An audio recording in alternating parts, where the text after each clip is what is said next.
What if the bridges Iran uses to transport weapons and the power plants sustaining its military machine are being systematically erased from the map right now, while much of the world is still watching news that is already 3 days old? Before we go further, take a moment and hit that like button. Not for us, but to ensure this report reaches those who need to see what is actually unfolding. Subscribe for the full picture, not the delayed version.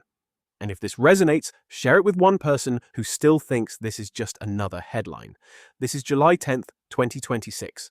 Over the past 72 hours, a significant operation has been underway in Iran, much of it away from the cameras.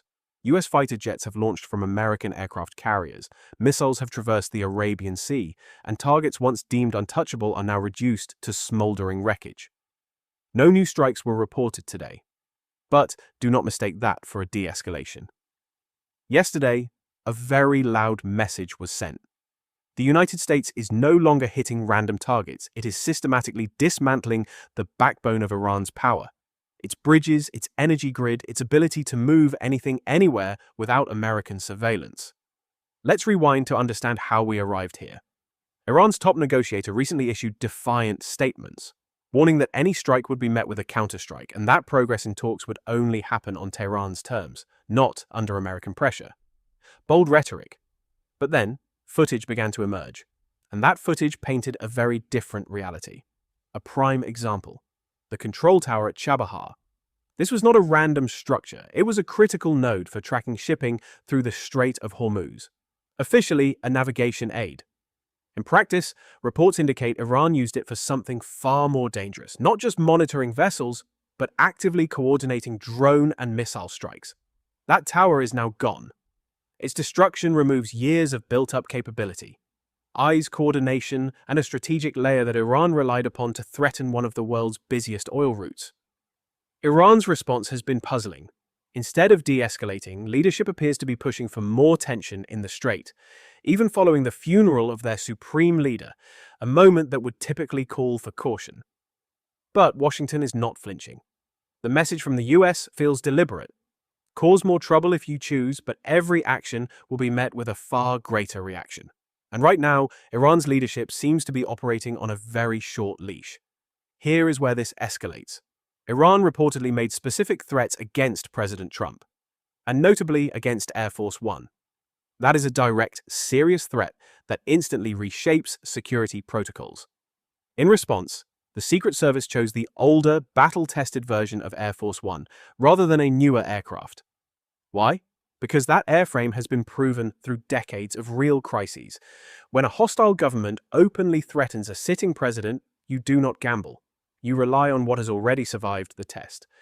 Meanwhile, the nuclear dimension demands attention. For years, Iran's nuclear program has been the ultimate red line. Now, the US appears no longer content to simply monitor from a distance. Bridges, power grids, and locations linked to nuclear activity are all on the same target list. This marks a significant shift.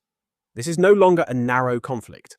It is a full-spectrum campaign designed to limit what Iran can build, move, and power. Now, let's examine what has actually been destroyed, because that is where the real narrative lies. Following Iranian attacks on regional shipping, American forces struck over 170 targets. That is not a minor action. It is a declaration. The aircraft employed were among the most advanced in the world, built specifically to dismantle the infrastructure Iran depends on. One of the hardest hit sites was Chabahar, Iran's deepwater port on the Indian Ocean. This port is not merely useful, it is essential, providing Iran access to trade routes independent of the Strait of Hormuz. Losing capability there is like losing a backup exit in an emergency. The control tower was obliterated. Marine piers were damaged. This was a heavy blow to Iran's seaborne logistics. Then there was the railway, a key bridge in northeastern Iran, part of a corridor connecting Iran to China and Russia through Central Asia. This is not just a train line. It is a supply lifeline, enabling quiet movement between Iran and its two major allies. Iranian officials, in a rare moment of transparency, confirmed that targets inside the country had been hit. They admitted that 2 bridges along the Mashhad route were struck, and passenger train services between Tehran and Mashhad have reportedly been suspended. The rail system there is in serious disarray. Is the timing of this random? It should not appear so. This looks deliberate and multi-layered. Chabahar, the rail corridor to China and Russia, and nuclear-related sites, together they form a three-part message. We can hit your weapons, your supply lines, and your power grid. The US appears to have shifted from striking weapons facilities to dismantling the entire logistical system that sustains Iran's military and economy. A destroyed rail bridge connecting a country to its allies takes years to rebuild, if at all. Power infrastructure is the same. You create a grinding, long-term problem that Iran's leadership will face long after the headlines fade. Some online call this a win, others call it a failure, pointing to unresolved negotiations. Both sides have valid points, but the surface-level debate misses the larger picture. Whether a deal exists on paper does not change what has physically happened on the ground. A destroyed tower or a cracked bridge does not repair itself based on a negotiator's statement. The ground truth moves slower than the news cycle, but it moves in one direction, and right now, that direction clearly favors one side. Now, let's detail how these strikes were executed. Imagine you are an Iranian air defense commander on the night the strikes began.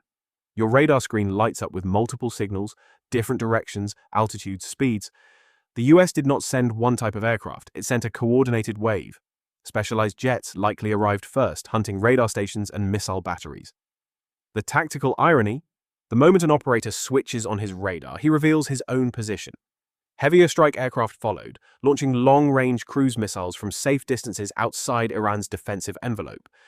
Pilots locked onto pre-assigned targets, weapons officers confirmed coordinates from earlier briefings. Missiles were released in sequence, striking their targets while aircraft withdrew under the protection of stealth fighters. Fighter jets launched directly from a US carrier in the Arabian Sea, in plain view with journalists on the flight deck, sending its own message. Long-range bombers capable of launching dozens of precision-guided munitions joined the fray. Ships and submarines added more firepower from the water. This was a fully layered operation, jets suppressing defenses, bombers striking hardened targets, surveillance aircraft monitoring, and refueling planes extending loiter time. A full-scale US air campaign, executed with precision. What has Iran fired back with? Its arsenal includes ballistic missiles with ranges around 1,000 miles. Reportedly launched at American bases. 10 missiles toward Jordan, all intercepted. Iranian officials claim successful strikes, but reality shows advanced defense systems stopped them cold. Imagine the frustration, launching wave after wave of expensive missiles, only to watch them destroyed mid-air. Each interception is not just a failed attack. It is a loss of resources at a time when supply lines are already strained. It is an expensive lesson in the widening capability gap. Stepping back, the global picture includes Ukraine, where tensions with Russia persist. Russian forces reportedly expanding offensives, Ukraine striking Russian ports and oil refineries, targeting Crimea to push it toward a blackout. Dozens of Shadow Fleet vessels were hit. And there is a somber note. The US Navy confirmed the loss of a helicopter squadron commander after a sea emergency. Military leadership honored him as a devoted husband and fearless leader. Moments like this deserve respect. On a lighter note, Army helicopter pilots performed a low-altitude flyby over a South Carolina beach. A spectacular movie-like display. Reports of suspension were reversed. Officials clarified the maneuver stayed within safety limits. Impressive shows like that inspire, especially for those considering military aviation, as long as they are performed safely. And here the line was respected. Now let's assemble all the pieces. Iran's strategy rests on three pillars: control over the Strait of Hormuz for leverage, Chabahar Port as an economic workaround, and the rail corridor to China and Russia to ease sanctions pressure. In a single 48-hour campaign, all three pillars were seriously damaged. The strike on Chabahar was not tactical, it was strategic surgery, deliberately targeting Iran's ability to receive military supplies. The rail corridor, the physical connection to its two largest partners, is now threatened. Picture that bar stool. One leg, the strait, still standing but under watch. The second, the port, badly cracked. The third, the rail line, nearly snapped. A stool cannot stand on one leg. That is Iran's position right now, trying to balance a war effort on a deliberately weakened support system. So, the real question, if bridges and power infrastructure are already being targeted this precisely, what comes next? Is this the peak of the pressure campaign, or just the beginning? No one can say for certain. History suggests that when a major power shifts from hitting weapons to hitting support systems, the first phase is ending and a longer, quieter phase is beginning. The loud explosions get headlines, But the real damage comes from the slow collapse of supply lines, trade routes, and energy systems, often unnoticed until it is too late. Wars are rarely won by explosions alone. They are decided by who can outlast economically, logistically, and strategically. Right now, piece by piece, that foundation is being tested. Iran's leadership built its strategy on outlasting pressure, believing time was on their side, that talks could drag on while they rebuilt through backdoor trade and allied support. That depended on three things staying open: the strait, the port, and the rail line. All three are now damaged, requiring time, money, and cooperation from allies who may not be eager to invest in targets that keep getting hit. If this breakdown helped you understand what is happening behind the headlines, do one thing. Drop a comment telling us what you think happens next. More infrastructure strikes, a real resolution, or something far worse. Then like this video, subscribe for the next update, and share it with someone who only sees the surface level version. Because understanding the full picture is the only way to see it clearly. The story is moving fast. What looked untouchable a week ago is already gone. What feels solid now might not survive the next 72 hours. That is the world we are watching unfold. One bridge, one power plant, one decision at a time.